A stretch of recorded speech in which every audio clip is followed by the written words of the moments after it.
Whiskey Jason here, whiskey from the viewpoint of an American over here in Germany, often tasting rare and exotic whiskeys. Today I have a Nc'nean our Huntress 2023 Woodland Candy, organic, single malt Scotch whiskey. Whiskybase number 230989, 48.5%. So the youngest vintage in this is from September 2008. It was bottled 2023. So we actually have four and a half years of age. 35% ex-Bourbon, 65% STR Red Wine Casks. So let's see if I can do this. They fixed the problem. Almost too good. The bottle actually, so they separate automatically, and with the bottle in it, it's even quicker. So a little bit too well done, because used to they stuck together, and if you tried to pull them apart, you couldn't even get them apart. Now they put enough air holes in here that it works. So Nc'nean is a, they use organic Scottish barley. They have sustainability. Everything Annabelle is doing there has to be commended. Recycled paper, recycled glass, even the little shrinkage plastic around that's biodegradable.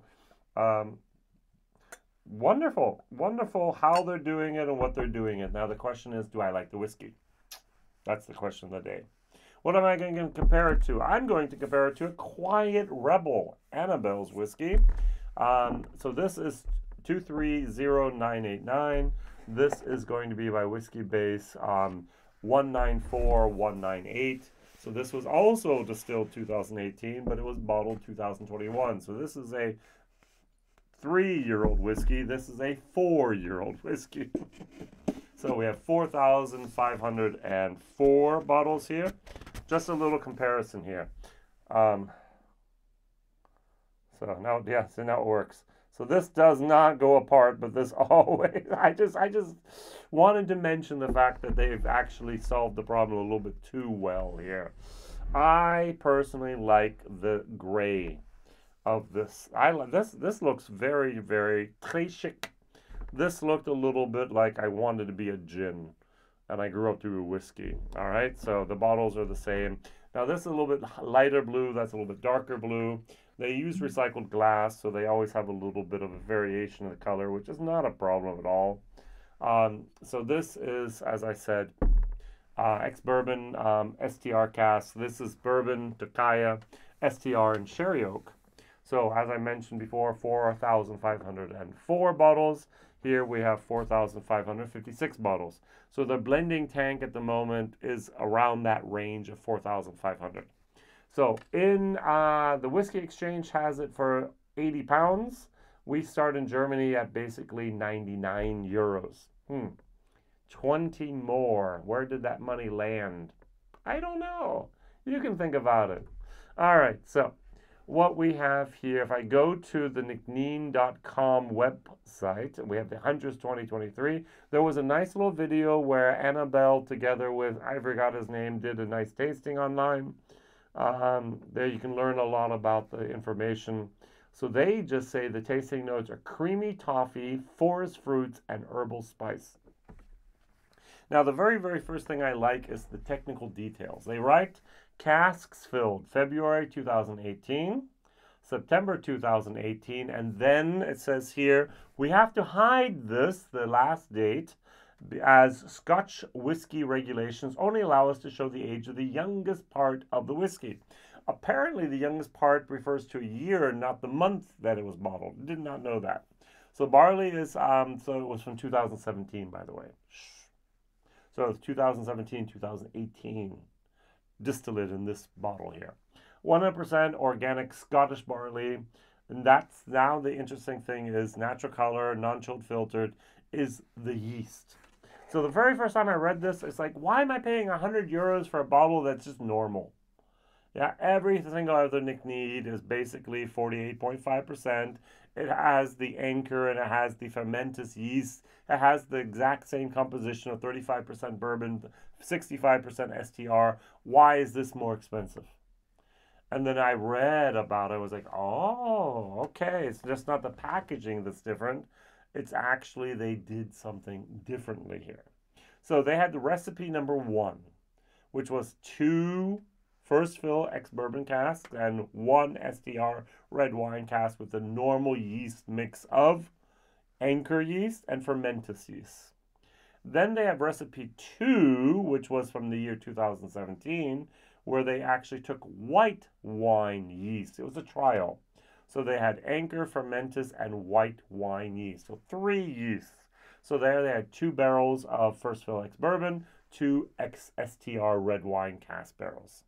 And then 2018, they did another trial. This time, instead of white wine, they used red wine yeast. Now, I'm going to be perfectly honest here.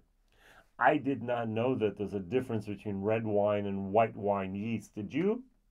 That just shows my ignorance, my non-sufficient knowledge of the world of wine. Sorry. So, in 2018, they took 2 barrels of First Fill ex-Bourbon with the red wine, the anchor, and the fermentus, and they took 4 STRs. So we have a total of 6 ex-Bourbon barrels, and we have a total of 7 STR. So STR 250 liters, ex-Bourbon's 190 to 200. From my gut feeling, I would have said it's now going to be 45 and 65. No, it's all right. So it doesn't work out. So I thought it was going to be 45 and 55. No, it's 35% whiskey barrels, and it's 65% STR shaved, toasted, and recharred red wine casks. All right, so 4,556 bottles. That's all I can say now. On the nose. So color, first of all, basically the same. I noticed no difference whatsoever. On the nose. It's got a bright, nice nose. Has like a hard rock candy moment going on there. Very, very light, like a mint moment going on. What did we have? We had creamy toffee, forest fruits, and herbal spice. Get a little bit of like powdered sugar, a little bit of malty sweetness. Not much. Maybe a little bit of the red wine, a tiny little bit of like a forest berry moment, the raspberries, the strawberries, maybe a little bit of cranberries, maybe a little bit of currants thrown in there. So tart moment going on there. Going over to the Huntress. So this was the Huntress. I'm sorry. Going over to the Quiet Rebel from Annabelle.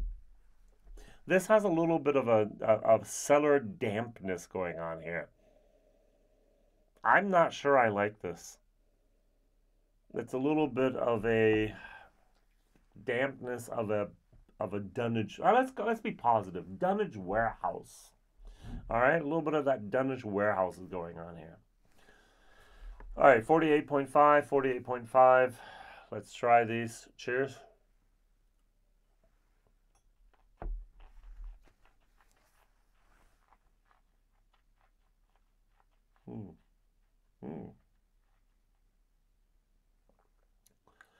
It's okay at the beginning, but towards the finish, I must admit, it goes in a direction I'm not really fond of. There is a tartness going on there of the red berry, so like a not ripe currant. The whole time I'm getting a little. It's like a. Have you had sushi and have you ever tried this? I think it's seaweed that they wrap it in. It's a little bit of that vegetal seaweed moment going on there at the end. It's okay, but it just goes all downhill towards the end here. Now, the very first question I have to ask myself is, do I taste a difference in the yeast? No. It's, for me, too complicated to do that. I have 2 yeasts going on that we normally have with our Nc'nean anyways, the anchor and the fermentus. And then we have the red wine and the white wine. If it was me and I was able to choose what I would do, I would mix the standard fermentus anchor together with the white wine or the red wine yeast and bottle them individually. So now I have the feeling that we're adding too much complexity, too much of a potpourri of different things that I cannot dissect and it's what? Oh, wait a second. Bushmills did a disassemble is not the word. Deconstruct. It took me a while, but I got there. I cannot deconstruct the red wine yeast, the white wine yeast compared to the normal. I just can't. So, the normal bottle, this is basically double the price of a normal bottle. Is it worth it? In my opinion, definitely not. All right, so is the normal Nc'nean interesting? I think they're batch 21 at the moment or whatever. That's interesting. Go try the Nc'nean. If you're at a whiskey fair, for example, in Germany, we can do this. Go to the booth of Kirsch Importer. Kirsch Imports. Go to Tanya. She's actually now the brand ambassador for Nc'nean. Nc'nean tries to have as many females as possible in their team. Also worldwide, love it. Very sustainable, very environmentally friendly. Love it. What I would like is older whiskeys. And you can't have older whiskeys when you've only been distilling now for less than 5 years. As I said, on the nose, it's a solid C. On the palate, it's C minus minus.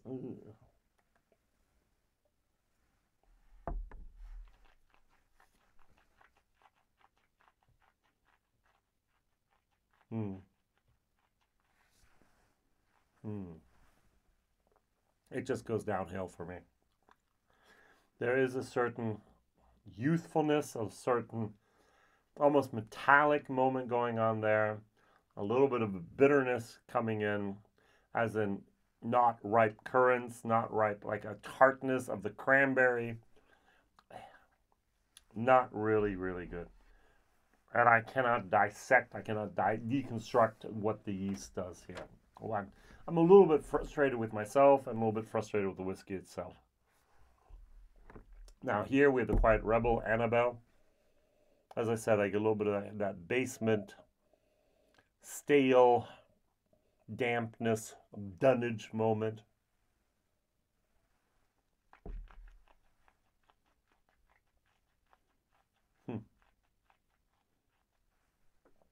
There's more creaminess going on here. And towards the end, I get a little bit of a sour grape moment. Both of these whiskeys are better on the nose than they are on the palate. Both of these whiskeys start off okay and end someplace where I just don't want to go. I thoroughly enjoy listening to Annabelle. I thoroughly support what they're doing to transform the single malt Scotch whiskey industry and be a trailblazer for sustainability. But, and that's the but, if the whiskeys just don't taste good, in my opinion, why should I keep buying them? Young, not yet there, not what I expect, not what I hope for. Sorry. So, C minus for taste, D minus for the value for money. This is not an 80-pound or €100 bottle, in my opinion. Even with today's prices, no. Now, there are people out there, and this is what I don't understand. It might just be me, it might be today. One person gave this a 94 on Whiskybase. One person gave it a 90. Another person 88, 87, 86, 84, 82, and so on. So there are people that like it, and there are people that don't like it. So this might actually be something for you. Try it before you buy it. See if you can do that. Otherwise, we'll have to see what Nc'nean does in the future. Like the packaging, all right? Thank you very much. What is your favorite Nc'nean product at the moment? How important is sustainability for you with whiskey? And those are the two questions of the day. Thank you very much for watching. WhiskyJason here. See you soon. Bye-bye.